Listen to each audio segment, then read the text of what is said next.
There are some secrets carried in silence, not from shame about the truth, but from fear of what speaking the truth will destroy. Some revelations so devastating that the moment they're spoken out loud the world has to stop because nothing can continue as if normal after that. What happened when 17-year-old Amanda Foster walked onto the Family Feud stage 7 months pregnant with her mother Karen beside her, along with her aunt, uncle, and grandmother, trying to smile despite the visible weight of the baby and the invisible weight of a secret she'd been carrying for 9 months? Was the accidental unraveling of a carefully constructed lie when Steve Harvey made a gentle comment about the baby, asked who the father was, and Amanda, tired of lying and protected by the presence of her family and cameras and witnesses, told the truth that her baby's father was her 42-year-old high school English teacher Mr. Robert Harrison, who'd groomed her since she was 15, that the relationship everyone thought was student-teacher mentorship had been sexual abuse, that she'd been too terrified and confused to tell anyone until she got pregnant and couldn't hide it anymore. She stood there finally speaking the words that would send a teacher to prison, that would destroy his career and marriage and reputation, that would validate what she'd been trying to tell herself wasn't true, that she hadn't been in love, she'd been victimized. If you've ever been groomed by someone in power and convinced it was romance, if you've ever carried a secret that was eating you alive, if you've ever watched someone finally tell a truth that everyone should have seen but didn't, you need to hear what happened when Amanda stopped protecting her abuser. Before we begin, if you believe that victims of abuse deserve support, not judgment, and that adults who prey on children deserve consequences, hit that like button and subscribe to our channel because we share stories about people finding the courage to speak truth that powerful people want silenced. Amanda Foster was born in 2007 in a suburb of Portland, Oregon, to parents Karen and David Foster. Growing up in a stable middle-class home as the oldest of 3 children, she was smart and creative, loved reading and writing, did well in school, was the kind of kid who teachers liked because she was engaged and thoughtful. In 2022, when Amanda was 15 and starting her sophomore year at Lincoln High School, she was assigned to Mr. Robert Harrison's honors English class. Harrison was 40 years old, married with 2 young children, and he was one of those teachers everyone loved. Charismatic, funny, made literature feel relevant, ran the creative writing club, was known for going above and beyond to help students succeed. Amanda thrived in his class, her writing improving dramatically, and Harrison noticed her talent, gave her extra encouragement, told her she had real potential as a writer. At first it was just normal teacher-student interaction, but gradually Harrison started giving Amanda special attention that felt different from how he treated other students. He'd ask her to stay after class to discuss her essays, would give her books to read that weren't part of the curriculum, would tell her she was more mature than other students her age, more intelligent, more talented. He'd share personal information about his life, about how his marriage wasn't happy, how his wife didn't understand him, how he felt trapped. Amanda, 15 years old and flattered by the attention from this adult she admired, started to feel special, started to feel like maybe she and Mr. Harrison had a unique connection that transcended the normal teacher-student relationship. By November 2022, Harrison had given Amanda his personal phone number, in case she ever needed to talk about writing or life or anything, and they started texting outside of school. The text started innocently, about books, about Amanda's writing, about college plans, but gradually became more personal, more intimate. Harrison told Amanda she was different from other students, that he could talk to her in ways he couldn't talk to adults, that she understood him. He started complaining more explicitly about his wife, about feeling lonely, about wishing he'd met Amanda under different circumstances. Amanda, still 15 and increasingly confused about what was happening, felt uncomfortable sometimes but also felt like maybe this was what it felt like to be mature, to have an adult take you seriously as an equal rather than treating you like a child. In January 2023, Harrison asked Amanda to meet him off campus to discuss her writing portfolio. He picked her up from a coffee shop near her house, said they'd just drive around while talking, and during that drive he told Amanda he had feelings for her, that he'd been fighting it but couldn't anymore, that he knew it was complicated, but what they had was special. Amanda, 16 years old by now and deeply confused, said she didn't know what to say, that he was her teacher, that this didn't seem right. Harrison's response was textbook grooming.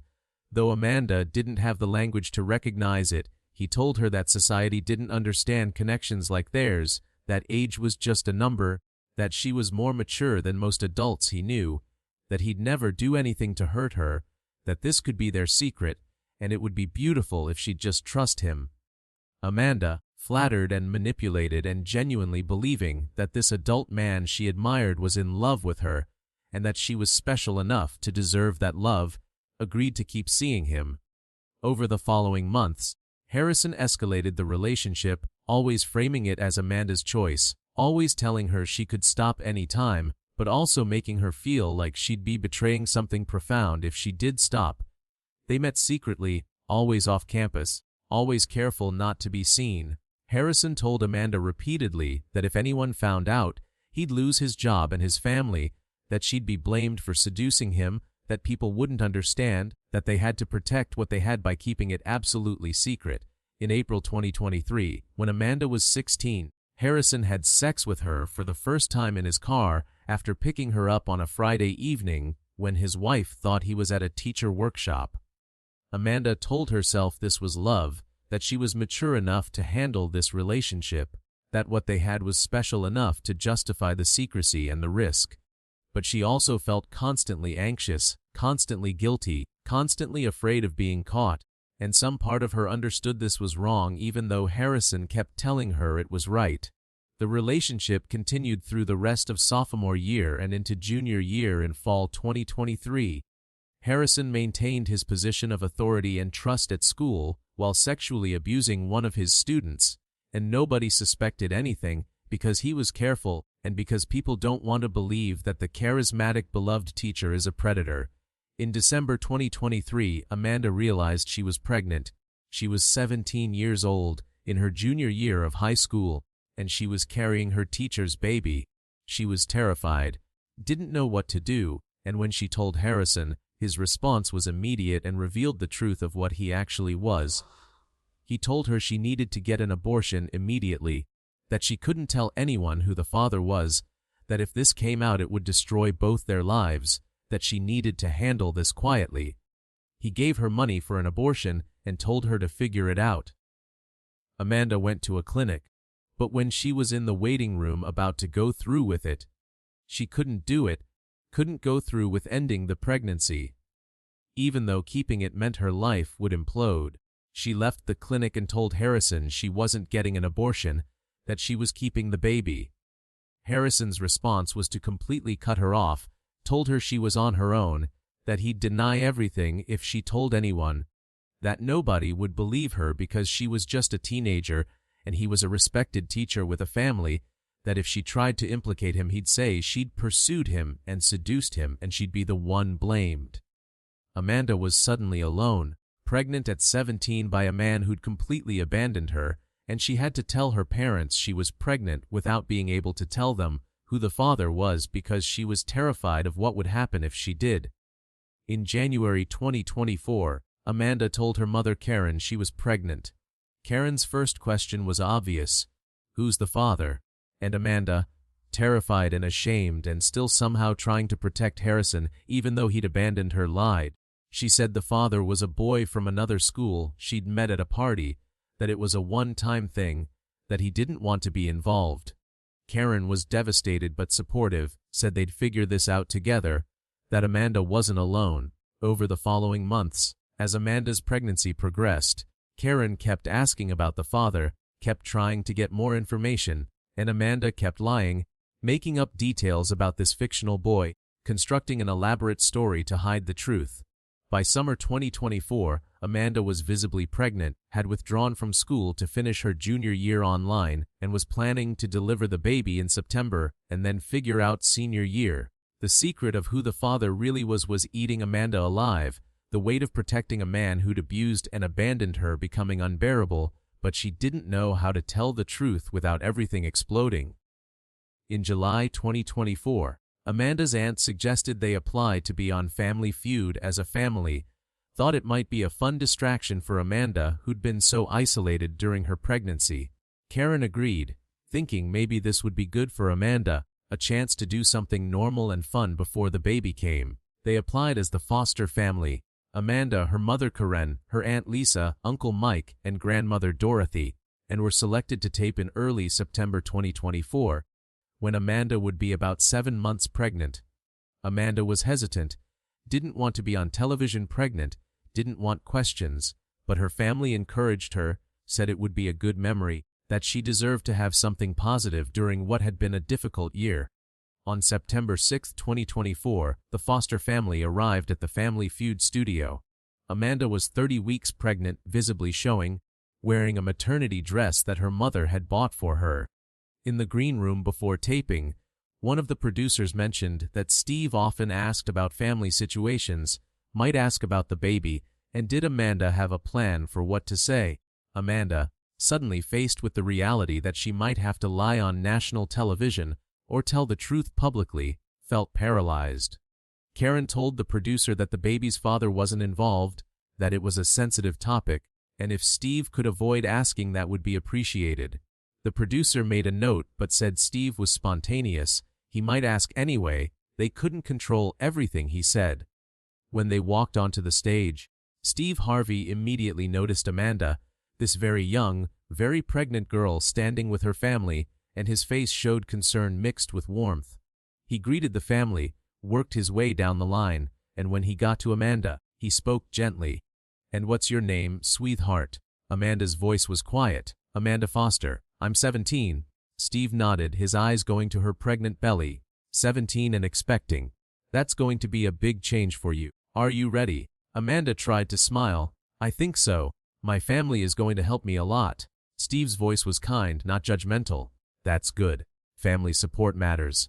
And is the baby's father going to be involved? Is he here today?" The question hung in the air, and Amanda's face showed panic. Karen started to speak, to deflect, to protect her daughter from having to answer, but Amanda, suddenly tired of lying, tired of protecting Harrison, tired of carrying this secret, made a decision that would change everything. She looked at Steve Harvey, looked at the cameras, looked at the hundreds of people in the audience, and she told the truth. "The baby's father is my high school English teacher, Mr. Robert Harrison. He's 42 years old, married with kids, and he's not here because he doesn't want anything to do with me or the baby. He told me to get an abortion, and when I didn't, he abandoned me and told me to never contact him again." The silence that followed was absolute and terrible. Steve Harvey's face went through shock, horror, and rage in rapid succession. Karen made a sound like she'd been punched, her hand going to her mouth. The producers immediately started signaling to cut cameras, to stop recording. This couldn't air. This was a revelation of child sexual abuse happening live. Steve Harvey's voice when he finally spoke was shaking with fury. "Amanda, did you just say your baby's father is your 42-year-old teacher, an adult man in a position of authority over you?"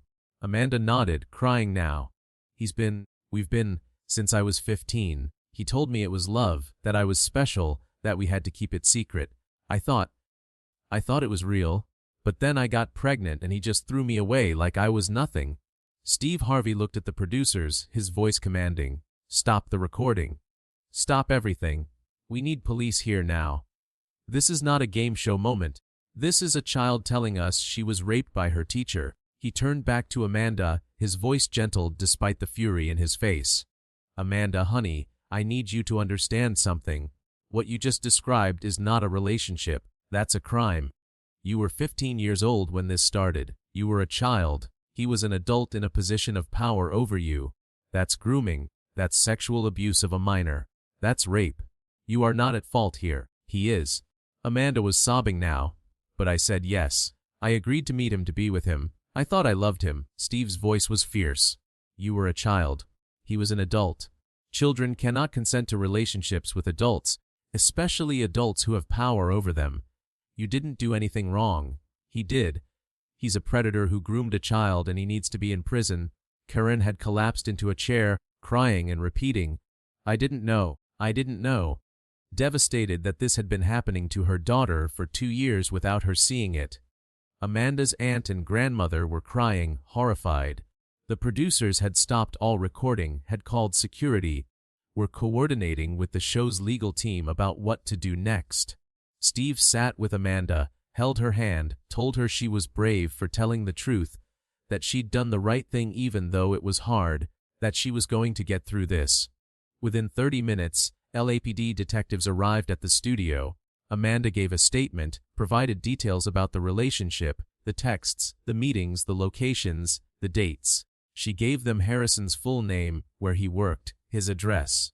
The detectives were kind but thorough, explained that what Harrison had done was statutory rape, sexual abuse of a minor, abuse of a position of trust, multiple felonies that carried serious prison time. They asked Karen if she wanted to file charges on Amanda's behalf, and Karen, devastated but certain, said yes, absolutely. This man had hurt her daughter, and he needed to face consequences. By that evening, Robert Harrison was arrested at his home in Portland. His wife and children were there when police arrived, his carefully constructed double life collapsing in an instant. He was charged with multiple counts of rape of a minor, sexual abuse, and related crimes. The school district launched an investigation, found other concerning behavior with female students though no other confirmed sexual relationships, and fired him immediately. The story broke in local news within 24 hours, and the community was shocked. The beloved teacher, the man parents trusted with their children, was a predator who'd been grooming and raping a student for 2 years. Amanda and her family returned to Portland, and Amanda was connected with counseling services specializing in grooming and sexual abuse. Her therapist helped her understand that what she'd experienced wasn't love, it was abuse, that Harrison had used classic grooming tactics to manipulate her, that she'd been victimized and it wasn't her fault. Amanda struggled with this reframing, having spent 2 years believing the narrative Harrison had constructed, but slowly she began to understand the truth. She'd been a child, he'd been an adult who'd abused his power, and every time she'd thought she was choosing the relationship, she'd actually been responding to manipulation. In October 2024, Amanda gave birth to a healthy baby girl she named Grace. Looking at her daughter, understanding that Grace was innocent regardless of how she was conceived, Amanda felt protective rage at Harrison. He'd done this to a child, to someone Grace's age in just 15 years, and that was unforgivable. Harrison's DNA was tested against the baby's, confirming paternity, adding more evidence to the case against him. In November 2024, Harrison went to trial.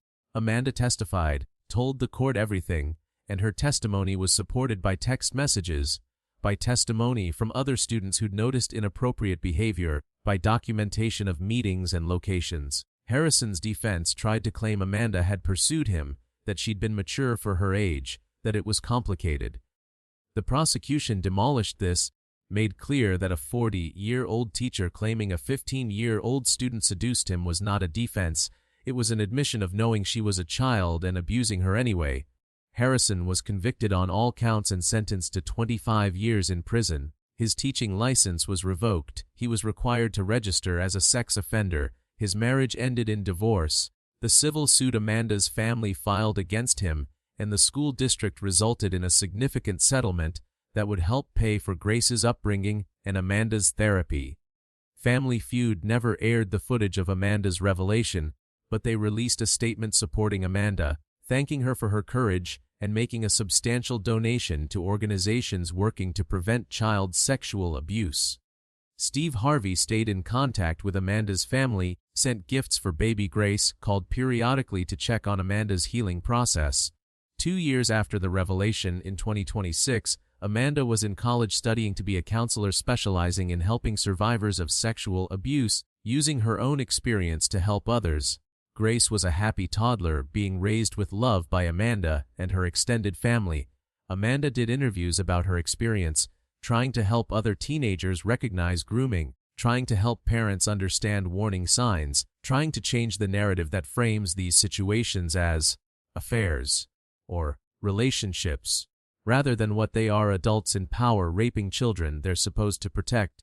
If this story moved you, if it reminded you that adults who prey on children are never victims of seduction but always predators, that grooming is manipulation, not romance, and that teenagers who get pregnant by adults are victims, not willing participants. Hit that like button and share this video. Subscribe to our channel, because we share stories about people finding courage to speak truths that need to be spoken, about systems that protect children when they finally come forward, about the difference between love and abuse even when predators deliberately blur those lines. Amanda Foster was 17 years old and 7 months pregnant when she walked onto a Family Feud stage and accidentally told the truth that her baby's father was her 42-year-old teacher who'd groomed and raped her starting when she was 15. When the recording shut down because child abuse was being revealed live, when Steve Harvey immediately recognized this as a crime, not a scandal, when Amanda finally stopped protecting her abuser and started her path toward healing, we all learned something important: that grooming works by making victims believe they're willing participants, that children cannot consent to relationships with adults regardless of how mature they seem, and that every teenager who gets pregnant by an adult is a victim of rape who deserves support, not judgment. That's why the recording shut down, why police were called, why Harrison went to prison. Because what happened to Amanda wasn't a relationship, it was a crime, and her courage in finally naming it saved her from spending her whole life believing the lies her abuser had told her about what love looks like.